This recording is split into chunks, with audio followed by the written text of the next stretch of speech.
सुखा झुरी भजा केबे खाइछ के? चलो देखमा केन्ता करी मैं भाजुछे जी। कड़े थी टिके तेल देकर झुरी के टिके भाजी देमा सुखाटा। तापरे सेटा टिके लाल लाल हे आसला काढ़ी देकर फिर आउ टिके तेल देकर सेथि देमा कंचा मिर्चा आउ तार परे प्याज टिके आउ भाजी देमा। प्याज जेतेबेले तक लाल हेबा टिके भाजी देमा। आउ वीडियो जदि भल लागले गोटे लाइक करबे, सब्सक्राइब करबार के नहीं भूलबे। देखो पूरा पूरा मोर उइल के भाजी देमा। देखो उइल लाल हो गला पर सेथरे लगे देमा पातल घंटा। तार परे देमा नमक हल्दी देकरी सेटा के सिझबार तक भाजमा। और एंता करी भाजले पूरा सुखा झुरी कुड़ुम कुड़ुम कर मस्त लागसे पूरा क्रंची।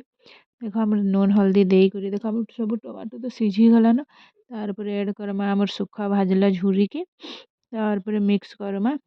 आउ देखो धनिया पत्र टिके भी काटी छे। धनिया पत्र टिके पके देमा। पूरा एंता करी भाजबे, पानी फानी किछि नहीं देबे। पूरा पूरी मस्त लागसी पूरा भाते खाइबे, पखाल भात सुखा भात मस्त करी खाइबे। आउ मोर वीडियो केनता लागला बताबे। पूरा मस्त देखा जाउछे ना देखो। एंता करी निश्चय दिने बनाबे और खाइबे। Thank you so much for watching.